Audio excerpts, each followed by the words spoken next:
Now back to some of the Celtic lore. It has to do with the entrance to Ineland, the mystical world of the creatures of the Irish legends. The fairies call it Shambhala, the Dwarven called it Asgard, the pixies called it Ineland. However, the way that lays for a mortal to be able to enter lies in a meadow that can only be reached by the king of the leprechauns' rainbow.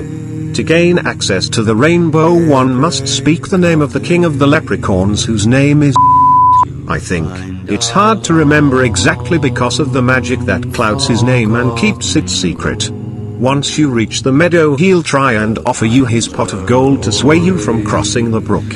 On the other side of the creek is the land of magical kind. Some have referred to this place as Narnia, for there are many doorways into this realm. It's getting back out that is troublesome.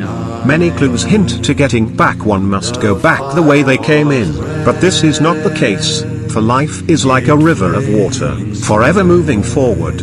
So applying logic to the situation to be able to leave, one must understand the laws that govern that realm and create a path based on what you have learned while you are there. Another topic I meant to discuss in my last video but didn't have the chance is something I realized while watching a video on lost sunken islands. There is old pirate tales of hidden treasure that never was found, one of the most notorious of them being Blackbeard the pirate. They say he hid many chests of treasure, and the most notable of them was the one he had hidden somewhere in an alcove somewhere along the East India trade route from Singapore to the southern tip of Africa of Jamestown and Cape Hope. Being who I am and my obvious strong connection to the spirits, I have overheard the spirit of the pirates talking of this secret but did not hear them given specific details that I recognized, until now. Now the map that he left showed a sparse small chain of islands that was actually depicted in the third Pirates of the Caribbean movie when Jack Sparrow, Davy Jones, that British Captain Guy and What's-Her-Face met on the island just before the big ending battle scene. That entire backdrop was designed off of the clues of this once infamous map. Everyone figured it was either in the Caribbean or along the North American shoreline somewhere, because that was where he frequented, but it wasn't, and I've seen where the islands are that begins the first leg of finding Blackbeard's hidden alcove. It is here on this sparse island chains. But the thing is that, like the legend says, to reach his alcove one would have to dive underwater to swim through the underwater pathway that leads to the enclosed cavern, to which he only built an exit to, not an entrance. Yes, the island of the cursed skull, but to reach it you'd have to follow clues to 3 different islands before reaching it. Why are we encouraged to pray to the Trinity but chastised for believing in aliens? Aren't they one in the same? Because the mainstream popular belief is shunned by the elite, who chastise those who believe in such things, and in turn the masses chastise people who believe such things. But the Trinity are not a singular or specific species, but are metaphysical embodiments of existence as a whole, and then divided into 3 principal factors that encompass all that was, all that is, and all that has yet to be. Which is good, evil, and emotion. In the dogmatic secular belief, the Trinity represents the different forms of God. They believe that there is the Father and Creator of all things, Alpha and Omega. Then they also believe that Jesus Christ was God who had come down to earth to live in the flesh of man as the Son.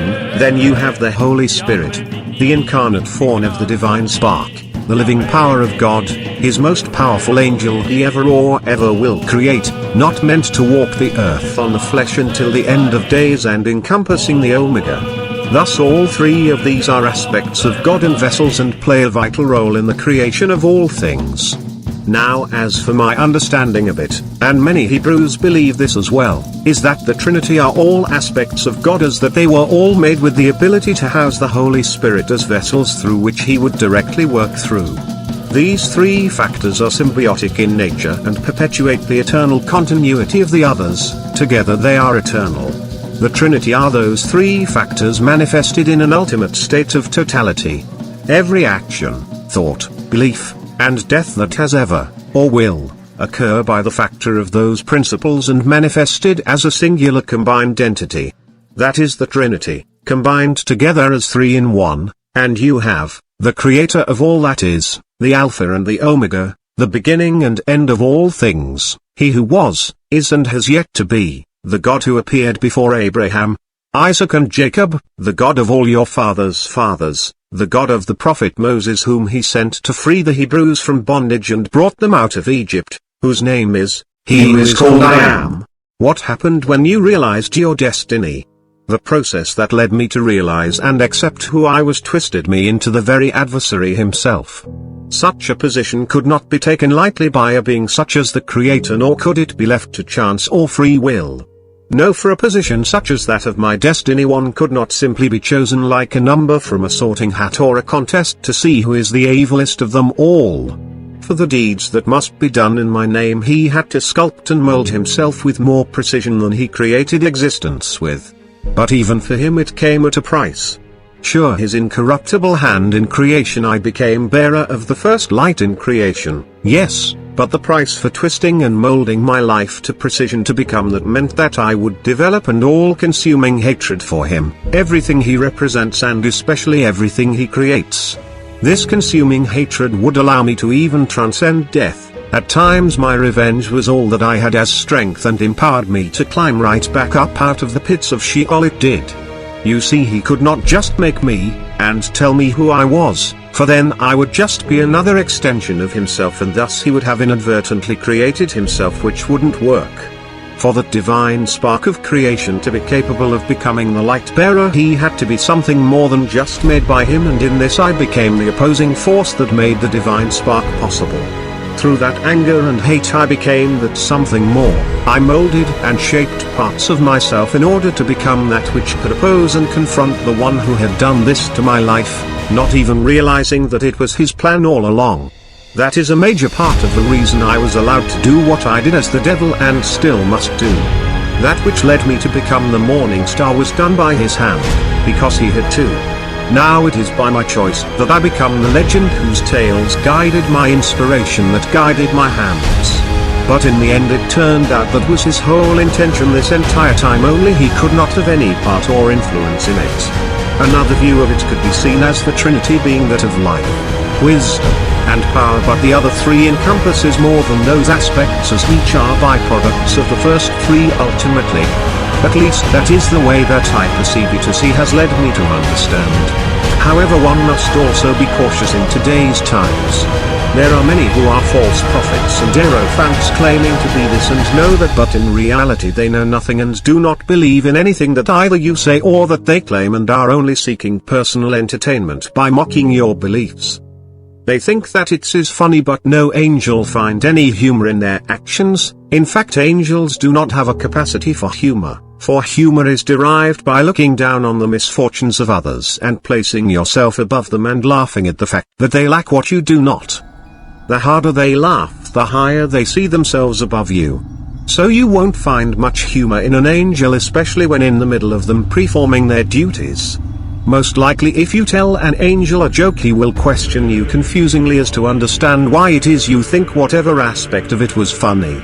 Is Wonderland real? You mean the world of Alice in the story tale? Unfortunately yes, it is. Although always seeming different whenever visited, it's the subtle roles of each character that define their underlying purpose and where Alice was.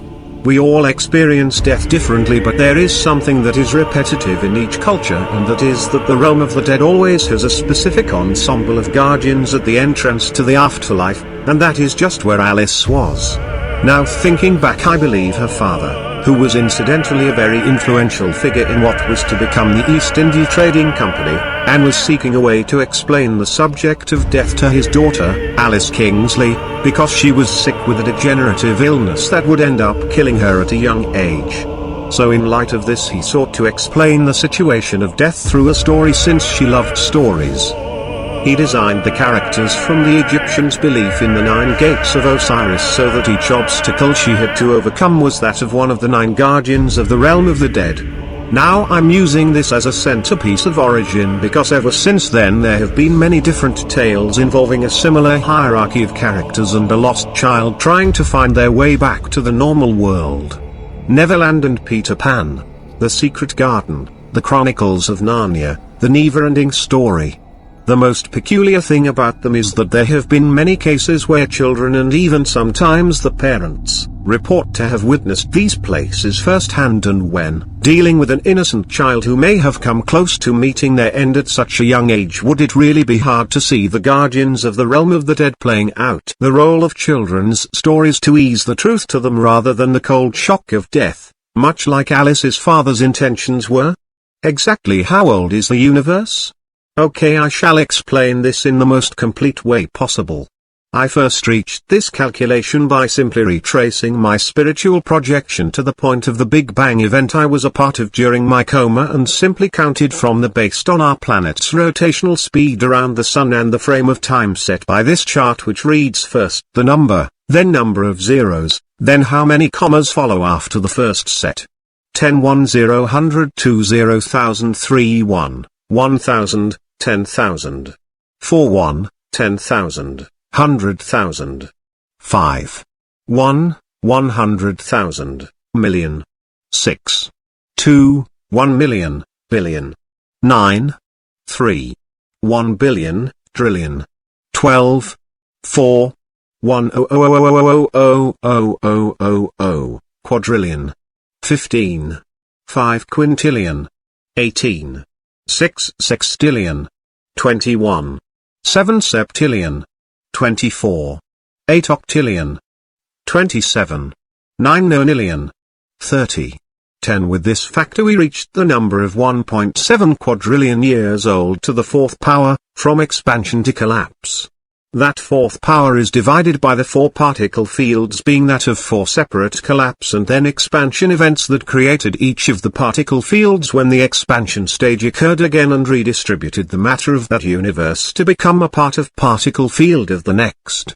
Each one roughly estimated at being 538 billion years in age to maximum expansion and then collapse, which should be steadily equal to but possibly slowly gradual decreasing based on entropy factors, subtracting the gradual increase of age from the first moment to now and the current age of our universe, which brings us to 4.3 quintillion years old. Ironically, our planet is just slightly over that on a smaller scale of age at 4.7 billion years old. Now, how far until the end of the universe? Judging by certain credible sources that are both not of our world or our era in time, the entire universe from beginning to end is 1.7216 C plus 13, that's 13 zeros, is the total age of existence.